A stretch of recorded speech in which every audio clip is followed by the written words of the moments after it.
भौतिक शास्त्रियों की माने तो हमारे ब्रह्मांड में कुल 12 आयाम हैं। सिर्फ 12 आयाम ही क्यों? हमारा ब्रह्मांड 12 डायमेंशन से ज़्यादा मैथमेटिकली स्टेबल नहीं हो सकता। इन 12 आयाम में से हम तीसरे आयाम में रहते हैं, जहां हम 2 आयाम में ही वस्तु को देख सकते हैं। आपने एक चीज़ तो ज़रूर नोटिस की होगी कि अगर कोई चीज़ हमसे दूर जा रही है तो वो छोटी होती जाती है, और अगर वही चीज़ हमारी तरफ आए तो बड़ी दिखती जाती है। लेकिन क्या हो अगर कोई चीज़ हमसे दूर भी जा रही हो और बड़ी भी? कुछ ऐसा ही होता है चौथे आयाम में मौजूद जीवों के लिए। अगर अभी भी आपका कॉन्सेप्ट क्लियर नहीं हुआ तो आपने डार्क एनर्जी और डार्क मैटर का नाम तो जरूर सुना होगा। दरअसल इस ब्रह्मांड में हम जो भी देख सकते हैं, जैसे कि ग्रह, उपग्रह, तारे और एस्टेरॉइड्स, ये सब मिलके हमारे ब्रह्मांड का सिर्फ 5% ही बनाते हैं। बाकी जो हम नहीं देख सकते और शायद ना ही कभी देख सकेंगे, वो है डार्क एनर्जी और डार्क मैटर। दोस्तों, डार्क एनर्जी और डार्क मैटर उस खाली जगह में मौजूद होती है जहां आप सोच रहे हो कि कुछ नहीं है। डार्क एनर्जी और डार्क मैटर की हम ग्रेविटेशन तो महसूस कर सकते हैं, लेकिन उसे देख नहीं सकते। यहाँ तक आते आते आपको ये तो समझ आ गया होगा कि स्पेस, जिसे हम नथिंग कहते थे, वो नथिंग नहीं बल्कि समथिंग है। सिर्फ ये हमें विजिबल नहीं है। लेकिन क्या आपने कभी एक बार भी सोचा है कि जब बिग बैंग हुआ और ब्रह्मांड का निर्माण हुआ तो नथिंग से समथिंग कैसे बना? स्पेस में हर समय हलचल होती रहती है जिसे हम देख नहीं सकते।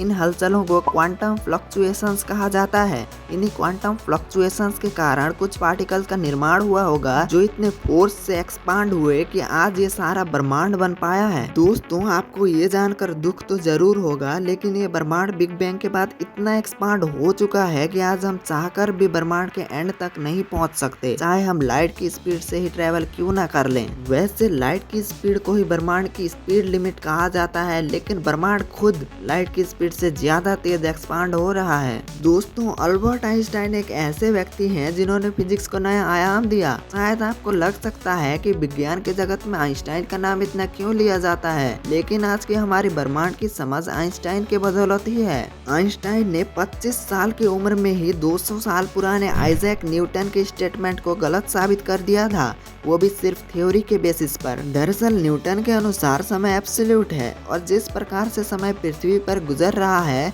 ब्रह्मांड के किसी भी स्थान में समय उसी प्रकार गुजरेगा। न्यूटन के अनुसार गुरुत्वाकर्षण एक बल है, जैसे कि आपने स्कूल में भी पढ़ा होगा। लेकिन आइंस्टाइन कहते हैं ऐसा जरूरी नहीं कि ब्रह्मांड में समय एक ही प्रकार से चले, बल्कि ब्लैक होल जैसे हैवी ऑब्जेक्ट्स के नजदीक समय धीमा हो जाता है और प्रकाश की गति में समय रुक जाता है। अगर आप प्रकाश की गति से ट्रेवल कर रहे हो और 15 साल बाद पृथ्वी पे लौटते हो, तो आपका बेटा आपके दादा की उम्र का हो जाएगा। आपके बेटे के लिए पृथ्वी में 50 साल गुजर चुके होंगे, लेकिन वो आपके लिए 15 साल ही होंगे।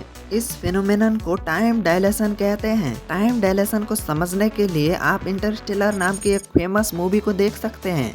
आइंस्टाइन ने थ्योरी के बेसिस पर यह साबित कर दिया था कि ब्लैक होल्स असल में होते हैं, जिसे एक्सपेरिमेंटली साबित करने के लिए वैज्ञानिकों को कई साल का समय लग गया। ये बात तो हम हमेशा से सुनते आए हैं कि ब्लैक होल्स के अंदर गई प्रकाश भी लौटकर वापस नहीं आ सकती, तो हमारा तो सवाल ही नहीं उठता। दरअसल वो पॉइंट जहाँ से एंटर करते ही लाइट हमेशा के लिए अंदर फंस जाती है, उस पॉइंट को इवेंट होराइजन कहा जाता है। उस पॉइंट में लाइट के एंटर करते ही कुछ रेडिएशंस बाहर की तरफ इमिट होते हैं, जिन्हें हॉकिंग रेडिएशन कहा जाता है। इसकी डिस्कवरी महान वैज्ञानिक सर स्टीफन हॉकिंग ने की थी। दोस्तों, बिग बैंग के दौरान जिस बिंदु में ब्रह्मांड की उत्पत्ति हुई, वो बिंदु भी सिंगुलैरिटी और ब्लैक होल का सेंटर भी सिंगुलैरिटी। तो ऐसा माना जाता है कि अगर आप किसी तरह ब्लैक होल के अंदर जाके सरवाइव कर जाते हो, तो इसके सेंटर से आप वर्म होल के जरिए एक नए समानांतर ब्रह्मांड में चले जाओगे, जिसे मल्टीवर्स भी कहा जाता है। मल्टीवर्स कंस्पिरेसी के अनुसार हमारा ब्रह्मांड ही अकेला नहीं है, बल्कि हमारे जैसे अरबों खरबों ब्रह्मांड मौजूद हैं जो हमारे ब्रह्मांड की तरह ही काम करते हैं। अब जरा ब्लैक होल से बाहर निकलकर एक ऐसे पदार्थ के बारे में बात करते हैं जो खुद में एक पदार्थ ही नहीं है। मैं बात कर रहा हूँ एंटी मैटर की।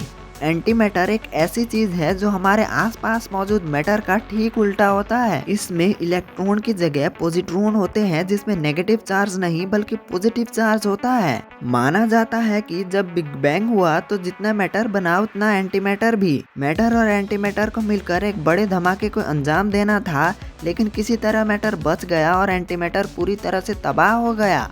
शायद यही कारण है कि आज तक ब्रह्मांड में हम एंटी मैटर को नहीं खोज पाए हैं। लेकिन इसका ये मतलब तो बिल्कुल नहीं कि एंटी मैटर होता ही नहीं है। जब स्विट्जरलैंड के जेनेवा में दो माइक्रोस्कोपिक पार्टिकल को लाइट की स्पीड से कोलाइड किया गया तो बहुत कम मात्रा में एंटी मैटर बना। जैसा कि हमने अभी कहा कि एंटी मैटर मैटर के कांटेक्ट में आते ही तुरंत खत्म हो गया, लेकिन इससे ये साबित हो गया कि एंटी मैटर सच में होता है। इस अनंत ब्रह्मांड ने बहुत सारे राज दबाए रखे हैं। इतनी सारी खोज और सफलता के बाद अब वैज्ञानिकों को लगा कि उन्होंने फिजिक्स में पूर्णता हासिल कर ली है, लेकिन फिर कुछ वैज्ञानिकों ने मिलकर क्वांटम फिजिक्स को डिस्कवर किया, जिसकी डिस्कवरी के बाद वैज्ञानिकों को ये समझ में आ गया था कि उन्होंने अब तक फिजिक्स के बारे में 10% से भी कम जाना है। क्वांटम फिजिक्स इतना आश्चर्यजनक था कि खुद आइंस्टाइन तक ने भी इसे मानने से इनकार कर दिया था। क्वांटम फिजिक्स इतना शक्तिशाली था कि इसने पूरी फिजिक्स को ही दो भाग में बांट दिया। एक क्लासिकल फिजिक्स जिसे आज तक वैज्ञानिक सॉल्व करते आ रहे थे, और दूसरा खुद क्वांटम मैकेनिक्स। दोस्तों, क्वांटम मैकेनिक्स इतना वास्ट टॉपिक है कि इसे इस वीडियो में बता पाना असंभव है। आशा करता हूँ इस वीडियो में आपको बहुत कुछ सीखने को मिला। अगर आपके मन में सवाल के बुलबुले फूट रहे हैं तो डिस्क्रिप्शन में हमारा फेसबुक पेज का लिंक है। बाकी हमारी मुलाकात तो होगी ही एक नई वीडियो के साथ।